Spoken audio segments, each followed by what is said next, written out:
Welcome back to a new episode of the Shout at the Devils podcast. I am Justin Brady, aka Devils Fanatics, and I write for Jersey Sporting News. And I'm here with my co-host Daniel Amoia, aka devils.report, and he writes for the Hockey Writers. And we got breaking news. The Devils have finally filled their head coach vacancy with none other than Sheldon Keefe, former Toronto Maple Leafs head coach for the past 5 years. Devils picked him up. They signed up to a 4-year extension. Daniel, let's get right into this. What are your initial thoughts on this hiring? Yes, that's a nice payday for Keefe for sure. It was reported that he got a raise from what he was getting paid with Toronto. I think deservedly so. He had a 212, 97, and 40 record in the regular season with Toronto. That is outstanding. Yes, there are the gripes with him. 16-21 playoff record. Made the playoffs all 5 seasons, but were only able to advance past the first round one time. And it's a fairly reasonable gripe. I understand where people are coming from, but Sheldon Keefe really has a very storied career thus far. He's been very successful everywhere he went, and I'm not going to let a few close playoff series that didn't go his way decide that, in my opinion. I think he's fully deserving of this chance and has certainly earned it. He was the coach of the Sioux Greyhounds in the OHL for a while, then of the Toronto Marlies in the AHL, where he won the Calder Cup, and eventually was able to earn that job with Toronto. In 2013-14, his first season as Greyhounds head coach, they were 44-17-7, a team that was initially struggling. He completely turned them around, only to be bounced in the second round of the playoffs by Connor McDavid and the Erie Otters. He's never missed the playoffs. Any of his 12 seasons as a head coach across the Canadian Hockey League, AHL, and NHL, never missed the playoffs. That's phenomenal. He won CHL Coach of the Year in 2014-15. Remember, CHL Canadian Hockey League, that consists of 3 whole leagues, 60 teams, 60 possible coaches. Keefe was number 1 there. Josh Reinitz of the Hockey Writers threw out a few facts. Only 2 coaches in history had more wins in their first 300 NHL games, and Keefe was 3 wins shy of most all time. In the 12 years as a head coach, his lowest point percentage in a season was .586, lowest. He's won a playoff round in 7 of those 12 years, so even though he didn't get over that hump with Toronto, he's done it in the past, in the AHL, in the OHL. That's not something that should be overlooked. Last time the Devils hired a Maple Leafs coach, Pat Burns, they won the Stanley Cup. So Who knows? Yeah, I mean, you never know. You heard it here first. Devils are winning the cup. No, but seriously, I fully think he deserves this chance. Keefe was, I don't want to say treated unfairly. He was given 5 years to find a way to get over that hump with Toronto and wasn't able to, but I don't fully want to put that on him. I think their core was unable to rise to the occasion. It didn't help that almost all of their cap was tied up in their superstars, whereas the Devils have some team-friendly contracts that makes that better. If you look at the Maple Leafs defensively, you wouldn't think that with their defense corps, that's a team that would have advanced past the first round anyway. I mean, they had some holes. They were also injury-plagued at times like the Devils this season. There was a lot that Keefe went through in Toronto with media and stuff, and I think it should relieve a little pressure off him being in New Jersey. The media is not as brutal there as Toronto, but I don't know. He's shown that he can work very well with a young, promising core, a team that's built off of speed and skill like Toronto was. Like I said, that regular season record, way, way, way over 500. And it's just that playoff record. People are always going to hold it against him, and I understand the premise of it, but with how successful he's been everywhere else, he fully deserves this opportunity, and I think if you're having any doubts, at least give him a shot. That's all I have to say. He 100% deserves the benefit of the doubt in this situation. Justin, what are your thoughts? Yeah, I know it. I'm all for this move. I think considering the options they had out there were some people saying like Todd McClellan as a possible option, Jay Woodcroft. I mean, all different guys who have had a lot of history in the NHL as a head coach. But I think Sheldon Keefe was the right move. His resume, as you just listed, Daniel, is pretty stacked, let alone. And I mean, I'm all for this move. the one thing I want to point out is he is able to take accountability of players. We saw this past season with William Nylander. Nylander at the time was the team's highest scoring player in like December, and he still called them out. He said something along the lines of, even though he's producing a lot of points, I still don't feel like he's helping the team with where they want to go totally. And you know what? I like that. Maybe some people will disagree with that, but I like that he's able to hold top players, especially, accountable for their actions, which is a thing that a lot of Devils fans have clamored for. Get a coach that's tough on players and could make them take accountability. A lot of people called out Lindy Ruff because they feel like he was not capable of doing that. So with that, let alone, I'm very excited to see what he could bring to this team with toughness and everything like that. And as you noted, Daniel, he has a lot of experience with helping younger talent develop. We saw Austin Matthews, William Nylander, Mitch Marner. Back in 2019, when he took over that team, those three guys were not the same players as they are today. They're arguably three of the best players and around the NHL right now, arguably. And somehow they still haven't been able to get over that hump of getting past the first or second round. And a lot of people will be like, all right, that's not a good thing that Sheldon Keefe was the coach for those 5 years and can only get past the first round only one time. But the thing is, I feel like you cannot put the blame solely on him. I think it's just the Maple Leafs being the Toronto Maple Leafs. I think it's just more of an organization problem that they've had with Brendan Shanahan taking control of things. And I think it's just a total disaster of a team that just cannot win. I don't know. It's like the Chicago Cubs, like with baseball, like how like it took them so long to get over that hump despite the talent they had over years. So I don't know. I just think the Leafs are in that position right now. Maybe it's an ownership problem, but who cares about the Leafs? Sheldon Keefe is now the Devils head coach, and I believe he can do a really great job. He could help really develop Jack Hughes, Jesper Bratt, Nico Hischier, help them elevate their game to get them to where they want to be. And if you ask any Leafs fan, most of them are going to say they like Sheldon Keefe as their head coach. It just didn't work out, unfortunately. That's what most of them will say, and they think him in New Jersey could work out pretty well. So this is based on what I've read from Leafs fans on like blogs, social media. A lot of them are still really positive about Sheldon Keefe, so which is, I think, is a good thing to see and read and stuff like that. So look, I'm all for this move. I'm really happy about it. I think the Devils made the right decision considering all the options they had laid out for them. And it was clear the Devils, this was their top option. Once Keefe was released from his contract with Toronto, the Devils wanted him. They prioritized him, and they got him. So great move by the Devils. It's the right move.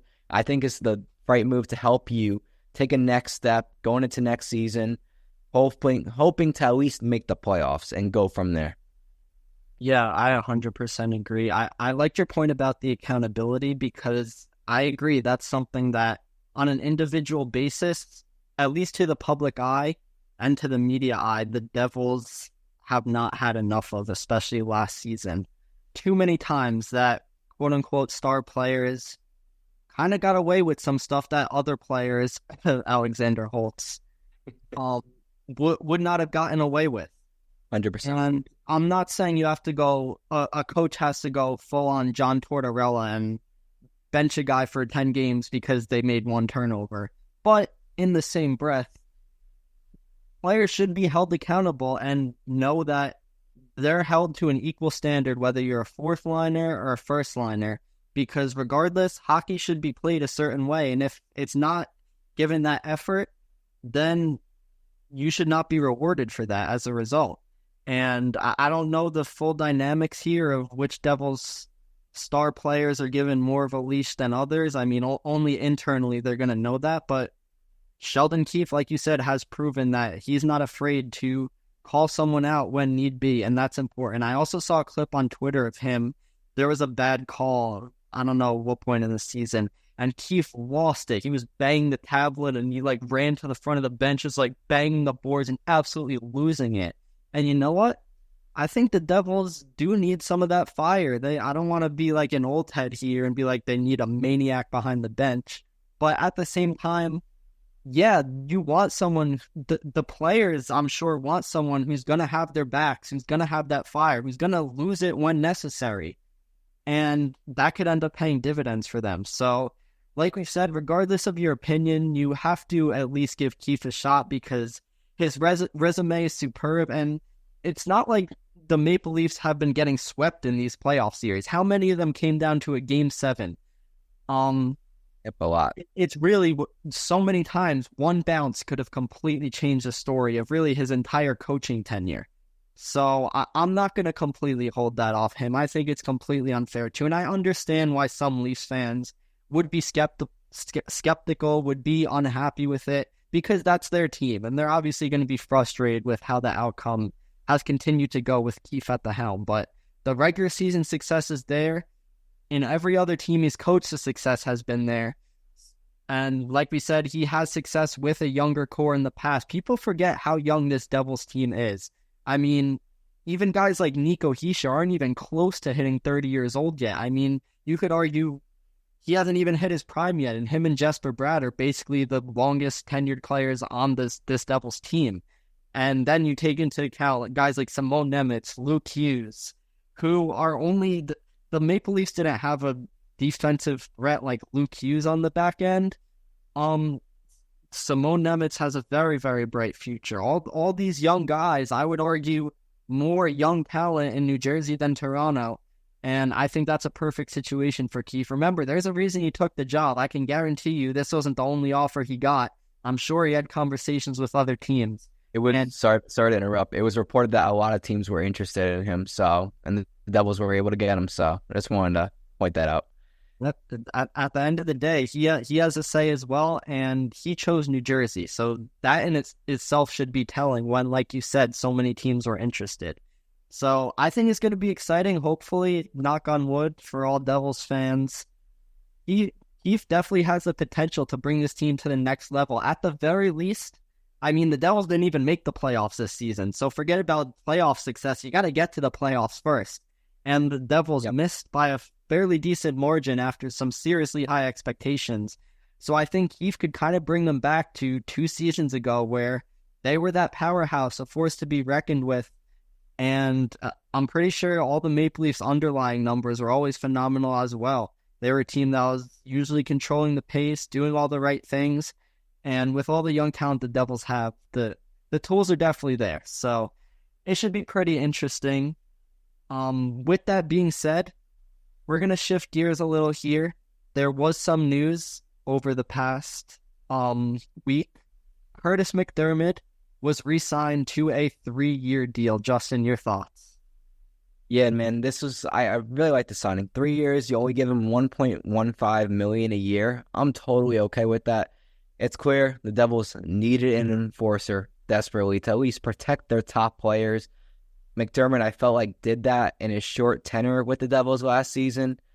And it's just, I really think it's important for any team, especially if you have playoff aspirations, to have that guy that could stand up for everybody. Ryan Reeves, for example, is a player that has been on so many key playoff teams, and he's been on that fourth line, and he's just been so great, is able to spark something in a team. And I think MacDermid is that type of player that could really light a spark for the Devils in any game next season. So I think it's good. You don't have to, this doesn't mean MacDermid's going to be on that fourth line playing every game. I doubt they're going to play him every game next season or whenever he's healthy, but they are going to put him in situations where they think he could benefit the team. And I think this was a really good re-signing, and it just goes to show that the Devils are aware that they were not tough enough last season or even previous seasons. They definitely have to toughen up. And I think they do have to make a couple more signings to get even more tougher, but this is a great start to bring him back. Yeah, I agree 100%. There's an interesting quote that Tom Fitzgerald made during his exit interviews. He said, "We need players who are willing to be comfortable in confrontation. We need players that are not afraid to be physical." He said, "The fans deserve that, and the core players of the team deserve that." I don't think enough people have talked about that quote. That's basically, I interpret it as him basically saying, we got bullied. We got tossed around this season, and that can't happen. The Devils were 26th in the league out of 32 teams in hits, 14 of 16 playoff teams were ahead of them. The only two teams that weren't, the Dallas Stars and the Carolina Hurricanes. You could argue that physicality is a big reason the Hurricanes weren't able to keep up with the Rangers in the playoffs and effectively got bounced. They had the lowest hits per 60 minutes out of all playoff teams. Then the Dallas Stars are a whole different beast because they are just an absolutely loaded team who, regardless of whether they're physical or not, they're going to be filling the back of the net. It's a lot of homegrown talent. They're an exception. They're not the norm. So really, basically, 15 of 16 playoff teams were, if you take the Hurricanes out of the equation because physicality is likely a reason they didn't succeed, 14 of 15 playoff teams were more physical than the Devils. And I get the role of an enforcer is dwindling. I understand that the game is tailing more towards skill and finesse and speed, all that. I completely understand that. And I'm not saying the Devils need to throw out a lineup of a bunch of goons and Mason Geertsen types and just go try to rip off everyone's heads. Not at all. But at the same time, the sport of hockey is a physical sport, period. And opposing teams need to know that they can't mess with the Devils because when they take advantage of that, that's when things go south for the Devils. Here's one example. The Hurricanes were not a physical team in any way, shape, or form this season. They were less physical than the Devils, according to the numbers. They averaged 16.69 hits per 60, but in their 3 games against the Devils, they averaged 24.33. That's a 46% increase. And that's a team that's not physical, really, at all. But against the Devils, they were. And that just shows it right there. And the Hurricanes are not the only example of that. Teams being way more physical against the Devils than they normally are. Because they knew that the Devils didn't often retaliate. They kind of just accepted it. I mean, how many times did you see a Devils player get barreled over or hurt by an opposing hit or something? And very rarely they would stick up for each other, maybe a half-hearted shove. Or it would be guys that aren't well-equipped to be in that situation that would come stick up for them. For example, I know there was a Nico hit and Andre Palat stuck up for him. Or one time I think Jack Hughes got hit and Curtis Lazar came in. And that's no shade to those guys. I respect them for being able to stick up for their teammate. But those aren't guys that other teams are going to be scared, quote-unquote, scared of physically. Kurtis MacDermid is, I think, 6'5", 230 pounds, something like that. He is a force to be reckoned with. Other teams are going to be scared of him when he wants to rip their head off. And that's even, like, I would argue he won the Matt Rempe fight, but even if you could say he tied it, I mean, Matt Rempe's bigger than him. He's a unit. The fact that MacDermid was able to go blow for blow and hold his own there, I mean, if you could do it with Rempe, you could do it with basically anyone in the league. We saw MacDermid fight Imama from the Ottawa Senators, and he destroyed him. And like I said, don't need to be fighting people every game, don't need to be taking dumb penalties or whatever, but when you need to send a message, when you need to stick up for each other, it's important to have someone like MacDermid there, even if he's not in the lineup every night, which he won't be. I talked to MacDermid about that in exit interviews. I asked him how comfortable he was being in a role where he's not in the lineup, and he said, that's basically been my role the past few seasons, it's nothing new. So he knows what he's on board for. He knows he's not going to be stapled to that fourth line for 82 games, but even say he's not in the lineup and something happens, the other team's going to know when they match up with the Devils again, MacDermid will probably be in there and he'll send a message. And that's going to be in the back of their mind. The hockey is very much a mental game as well, physical. And players are going to want to stay healthy. They're not going to want MacDermid coming after them. So definitely an important role. With that being said, I think for me personally, 3 years is a little too long for a guy like MacDermid, who's basically just an enforcer. Hockey-wise, he doesn't bring much at all to the table. I mean, statistics-wise, in terms of expected goals for, he was the second worst on the Devils last season. Only Max Willman was worse. And furthermore, MacDermid was basically exclusively playing against fourth line. So it wasn't even against tough competition. I'm pretty sure the Devils got outchanced like 26-11 when MacDermid was on the ice. So hockey-wise, he's not going to be putting pucks in the back of the net or anything like that. But like I said, there's a very valuable part of knowing that other teams knowing that the Devils can't be messed with. And just for that alone, MacDermid will play an important role. So, yeah. God. No, I also want to point out that it's more than likely that Brendan Smith will not be with the Devils next season, and that's probably their top enforcer before Kurtis MacDermid entered the fold. So losing Brendan Smith, obviously, look, people could have their own thoughts about him, but he definitely did try to be physical out there every night, which I respected a lot, and the Devils are going to miss him when it comes to his physical aspect of his game, but I do want to point that out, that losing him is definitely going to hurt when it comes to physicality. So getting MacDermid back, I think, was really big. Yeah, and to that point, MacDermid could slot in both as a forward and on defense. Yeah, exactly. He could play defense too. Basically, it was almost kind of counterproductive having Brendan Smith in the lineup, aside from his penalty killing, because he didn't do much hockey-wise. And MacDermid's kind of the same thing. So having them both in the lineup was a little bit of But now that MacDermid could kind of fill that Brendan Smith role where he's not in the lineup every night, but he could slot in basically whoever they need him and be that force to be reckoned with. Hopefully that goes well for the Devils. Hopefully, MacDermid does have a knack for taking some penalties that are not always the smartest, so he's going to have to be able to control himself so it doesn't end up burning the Devils. But as long as they're intelligently deciding when to put him in the lineup and when to put him on the ice and matching up the way they should, if they're doing it the right way, MacDermid will be a very effective piece. So I like it. I think too long a term. I think it could have been a 1-year thing, maybe 2 year, 3 years for someone in that role. I just don't think makes a lot of sense, especially because I think he's already 30, 31 years old, something like that. Mm-hmm. But regardless, the role is filled.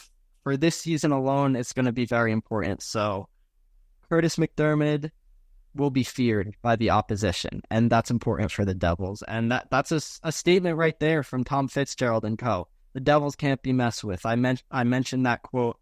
And like I said, just for protection of star players like Jack Hughes, Nico Hischier, Jesper Bratt, they can't be messed with without going through MacDermid first. So, yeah.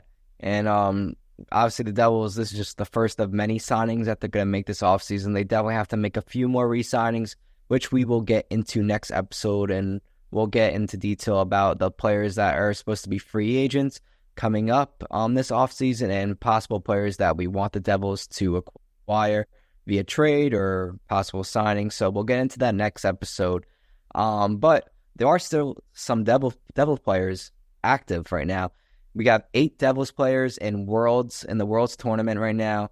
Nico Hischier, Jonas Siegenthaler, Simon Nemec, Andre Palat, Dawson Mercer, Luke Hughes, Akira Schmidt, and Nico Dawes. And to say the least, these guys are lighting it up in the Worlds tournament, which I love to see. Yeah, it might not mean anything when it comes to NHL, but playing for your country is a very prideful thing and very, very proud thing that many of these players take very seriously. And it's a very competitive tournament, no doubt about it. Nico Hischier, 10 points in 7 games. Simon Nemec, 6 points in 7 games.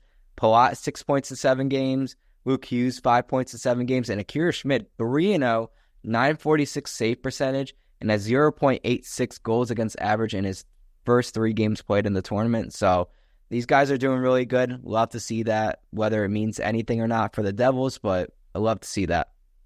See, I'd argue that it does mean something for the Devils because this season was horrendous. Yes, it gives them confidence. Yeah, you know how you could tell how low their morale was at the end of the season. So to kind of flush that and get to play in front of a raucous atmosphere in Czechia, the attendance for this tournament is currently on pace to be the most attended World Championship of all time. The fans there are nuts, and just to be able to play hockey, forget about the playoffs and everything, and they're all performing, literally every single one of them. And that's going to do wonders to just kind of end the season on a strong note and move on to next season. New coach, just flush it entirely. I think this World's tournament is such a huge thing. Nico Hischier, on top of having 10 points in 7 games, he's a +6. Jonas Siegenthaler as well is a +6. I mean, that's things you want to see out of guys. And they're not just playing against like low-level countries. The rosters that other teams are putting out are loaded. I mean, Dawson Mercer is barely even getting any ice time because Team Canada is so loaded, but he still found the back of the net 3 times. This tournament in recent years, probably I'd say since 2015, it's the most NHLers that have participated. I did the math. I believe it was like 150 players affiliated with NHL teams are playing in this tournament. And that's just of teams that are eliminated. So that's not even the full NHL being represented. It's a really awesome thing to see. It's, like I said, great for their confidence. All 8 Devils that are participating in the tournament are still alive as we speak. By the time you're listening to this, that'll probably be different with quarterfinals coming up. But they're all playing strong and on countries that have the ability to make a run. And like I said, just the fact that they're able to play so well, I mean, quite literally, all 8 players are playing above expectations. And with how many expectations were not met during the Devils season, it's really, it can't be stated enough how big this is for them. And also just to play in a playoff-like atmosphere, more experience. People realize how nuts this tournament is. Simone Nemec had a quote a few days ago saying, "I wish the atmosphere was like this in New Jersey." And before anyone freaks out, that's not shade at New Jersey.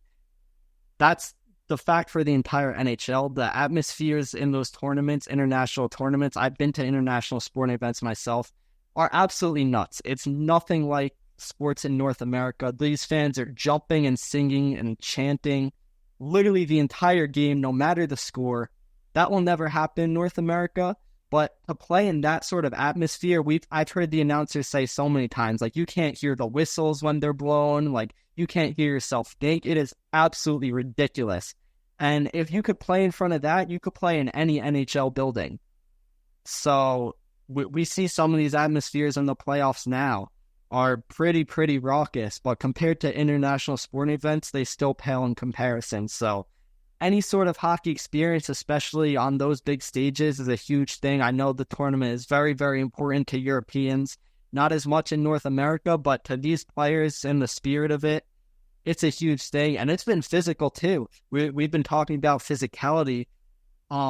There's been some crazy things that have happened between hits to the head and scrums after whistle where guys are basically just assaulting each other. It's been nuts. Actually, in the Canada-Switzerland game a few days ago, there was a big hit and everyone came together, and Nico Hischier went right at Damon Severson, grabbed him over the head and tried to tackle him. And former teammates there, but it quite literally just doesn't matter. They're all playing for their countries. Nico Hischier said it before the tournament. They're my friends off the ice, but when we're on the ice, they're not my friends anymore. And that's the truth. It's a very competitive thing. So it's been pretty cool to watch some Devils players tear it up, even though the season did not go as planned. So pretty cool stuff there. Hopefully there's honestly pretty good odds that at least a Devils player ends up with a medal, probably a few, just because there's 8 teams remaining now.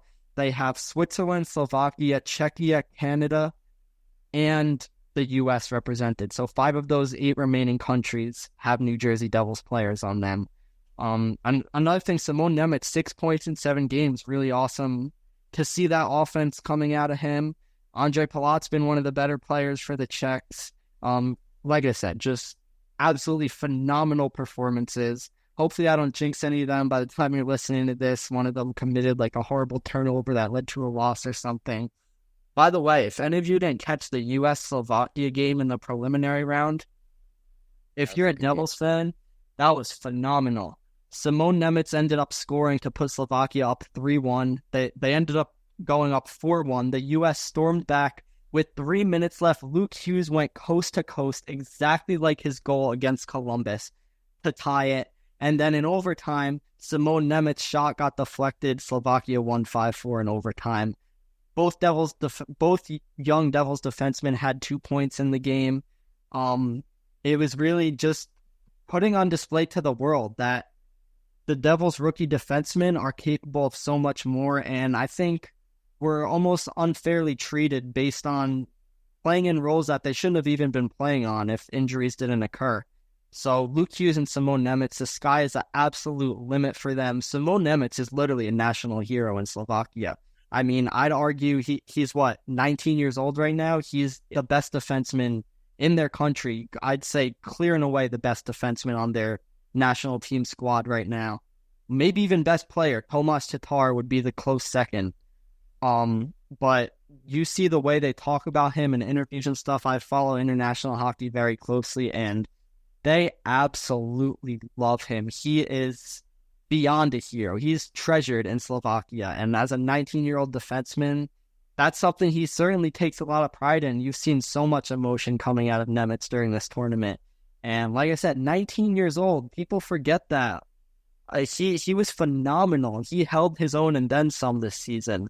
And especially with a coach like Keefe, hopefully he could continue bring these guys like Hughes and Nemitz upwards, and we'll see where that takes them. So some good storylines here. Obviously, in a perfect world, we'd be talking about the Stanley Cup playoffs right now and wouldn't even have to worry about the World's Tournament. I know some Rangers fans were on my Twitter calling it the loser tournament, and I understand where the chirp's coming from. They're technically not wrong, but regardless, it's a huge thing. A perfect example, Tyler Toffoli, captain Team Canada last year, won a gold medal and ended up scoring like 35 goals this season. I know that wasn't all with the Devils, but it means something to build that momentum before the offseason. Yeah, you said a lot of positives, but you did forget one thing. Alexander Holtz did not make Team Sweden, and 3 non-NHL players made the team over him. I'm not going to go into detail about it, but it's definitely not a good thing. But I don't like to be negative, but I think it was too important not to include that in that. Yeah, no, you're 100% right. Thank you for bringing that up. It's unfortunate for Holtz. In exit interviews, he said he really hoped that he'd be able to make Team Sweden. He was invited to training camp, but got cut last minute. Swedish coach Sam Hallam called it a tough decision, but one he had to make, which is basically showing what we all knew. I'm not saying Holtz was treated fairly. He certainly was singled out at times in New Jersey this season by both Ruff and Green. But defensively, he's lacking. He's definitely far from a complete player. It's tough to see where his future stands. It's almost like if anyone's a Mets fan here, like Brett Beatty, very, very similar circumstance there. But you got to feel for him. He was excited to play for his national team, and he was caught in the very final round of cuts. But if you look at Team Sweden, I mean, they're a powerhouse, and you can't say they're necessarily wrong for doing so. They outscored teams 35-9 in the preliminary round. They have stars like Lucas Raymond on the squad. I'm blanking so hard. Erik Karlsson, Victor Hedman. I could go on. They're an absolutely loaded squad, and yeah, it sucks for Holtz that they had some non-NHLers, but they weren't just any non-NHLers. They were some solid prospects who have a future in the league and play a more complete game, especially on the defensive side, than Holtz. So it's unfortunate for him. Obviously, being cut for players that aren't even NHLers, I'm sure, is not a fun feeling. Same thing goes for Tomas Nosek. He was cut from Team Czechia. They had like 12 players who were non-NHLers make the roster. So that's not a good look, but I can't even say I disagree with that either. He did not have a great tenure as a Devil. I know he expressed interest in coming back. I don't see the fit for him personally, and the fact that Team Czechia felt that he had to be left off despite having basically half their team be non-NHLers, that's pretty telling, but what do I know? So, overall, though, mostly positives. Nice that we were able to make an episode of mostly positives. It hasn't happened in a while with the way this Devil season has gone, so hopefully greener pastures. Speaking of greener pastures, congratulations to Travis Green. Best of luck to him with the Ottawa Senators. We'll see how that goes. Obviously, not the greatest squad right now in Ottawa, but maybe Green will bring out the best in them. I have nothing bad to say about him. I didn't think the Devils should have kept him. They made the right decision to move on, but he was a class act, had some great philosophies he shared with everyone, just wasn't able to get the best out of his Devils team, but maybe it's a different story in Ottawa. Yeah. So basically, we'll see how the rest of the World's tournament goes. We got the Stanley Cup Finals is approaching real soon in a couple of weeks here. We got the Rangers, Panthers, Stars, Oilers left, so that's going to be exciting how that all unfolds. Let's go Stars. And yeah, we'll see how it goes. And then right from there, we go NHL draft season, get to talk about free agency, possible trades that the Devils can make. A lot of storylines, a lot of interesting storylines. The Devils need a goalie, obviously. They need to get probably a defenseman or two. They got some guys that they have to re-sign, like Curtis Lazar, Dawson Mercer. They still need another. They need another associate coach because Travis Green was in that role initially, and obviously he was elevated to head coach, and now he's gone. So I don't know if they're gonna elevate Sergei Brylin to that role. We'll see how that all unfolds. So a lot of different things that are gonna have to be addressed this offseason, but good thing is, we are going to have all that for you on Shout Out the Devils. We're going to have a bunch of guests come on throughout the summer here, so stay tuned for that. And we'll come out with a new episode most likely next week, probably. So stay tuned for that. So thank you guys all for your support. We appreciate it a lot. We know it's been a while since we made an episode. It's very hard to make episodes during this time because there's really not much to talk about. So, but thank you guys for whoever tuned in. Love you guys, and peace out. Thank you for listening to Shout at the Devils by your hosts, Justin Brady and Daniel Amoia. As always, let's go Devils, baby! Woo!